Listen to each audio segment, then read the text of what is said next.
李总放心，我一定会去的。不过在那之前，我有个小东西，相信你一定会感兴趣。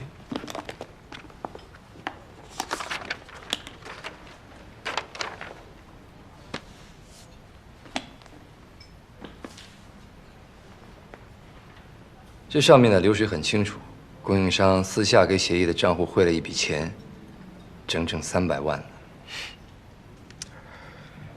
谢律师果然专业，栽赃嫁祸的做得滴水不漏。不过这个流水单能说明什么问题呢？写意向供货商签的合同，公司可是都有备份的，上面写的清清楚楚。你说的那个合同，我这儿也有一份。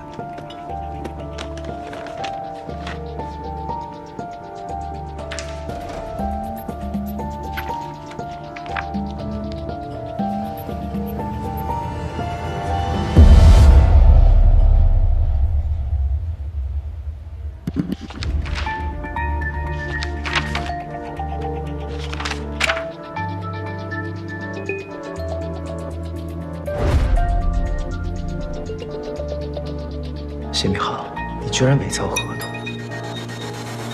协议的字你会不认识吗？不过也不难，有需要的话，我可以请权威的机构过来鉴定。那供应商是我朋友，他跟我说，是协议授意他们签订了这份阴阳合同，而且还特别嘱咐要把 B3的极速版装进 A 级的材料包装里，所要的费用可不少，300万呢。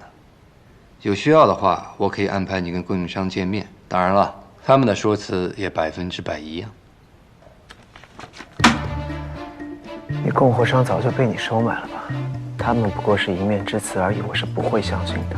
我就知道厉总会这么想，所以我还给你准备了一个小惊喜。苏小姐，我就喜欢你这种开门见山的性格。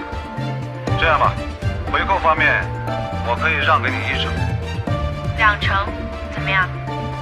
苏小姐，虽然你让我们用 B3的材料替代 A 级，我们是能多赚点钱，可利润空间也真的没有你想象的那么大。而且你知道这1成算下来是多少吗？也差不多300万了呢。我们毕竟也还是要谋生的嘛。好，那我现在发给你。卡号收到，回扣的费用等我们合作完成，我就按苏小姐你给的这个卡号转出。小心翼翼，不成敬意。客气了，合作愉快。对了，要向厉总简单的科普一下，超过300万就达到了数额巨大的标准。按照供货商给协议的汇款，量刑至少在10年以上，甚至无期。现在人证、物证，包括协议复仇的动机可都齐了。谢明浩，我没想到你居然对写意也能下这种狠手。你心疼他，现在选择权在你手上，要么保护协议把责任揽下来，这样会直接导致欧曼信誉破产，你很清楚；要么把协议供出来，我交出这些证据，这样恐怕你以后只能在监狱里去看他了。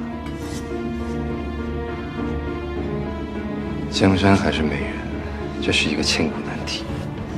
我很好奇，厉总最后会怎么选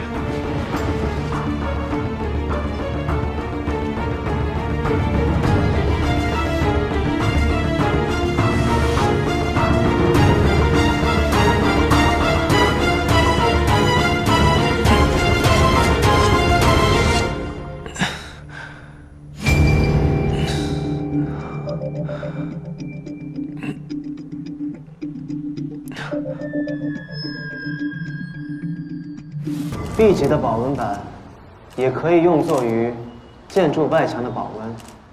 至于为什么没有按照欧曼之前的标准采用 A 级的保温板，这是我本人的授意，与苏写意小姐无关。厉子亮，你给我站住！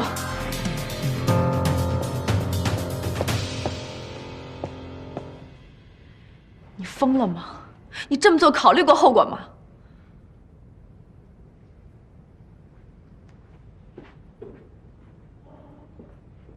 那你觉得我应该怎么做？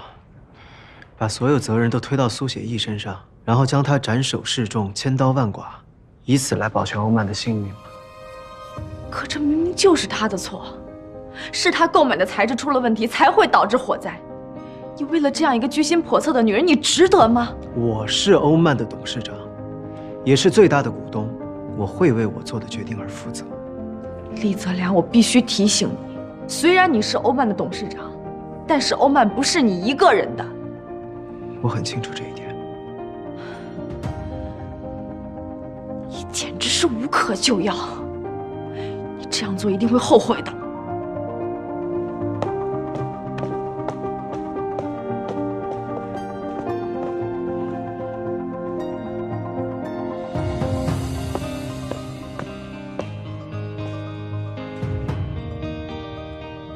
你为什么这么做？我说过，一定会还你清白。你这不是在还我清白，你这么轻易的道歉，只会让自己更为难。这事儿已经有结果了，没有必要再追究了。你重新掌管欧曼，都经历了些什么？难道你都忘了吗？你今天在媒体面前说的这一番话，一定会让欧曼股价大跌。那可是你父亲经营了一辈子的产业。苏写意，我该怎么说，该怎么做，还轮不到你来教我。欧曼该怎么处理问题，我有权利做决定。你仔细想想，这背后一定有原因。你说过的，我们现在最需要的就是多沟通，一起解决问题。我给过你沟通的机会，是你自己错过了。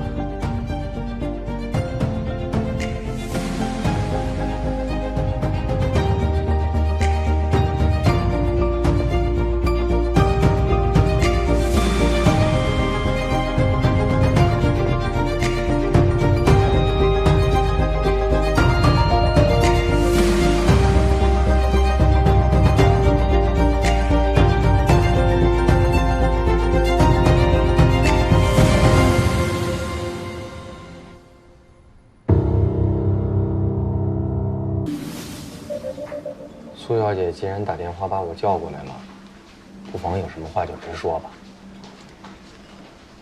今天在发布会，阿野说的话，你都听到了吧？我当时就在旁边，都听到了。那你知道他这么说的原因是什么吗？苏小姐是个聪明人，应该不难听出厉先生之所以这么说，是为了保护你吧？这我知道，但是以我对他的了解，他不会这么顾此失彼，贸然地承担这样的责任。是有点奇怪，蓝天湾失火之后，厉先生都在调查整件事儿，还约了何江华见面。那他见到何江华了吗？没见到何江华，但见到了另一个人。谁？谢明浩。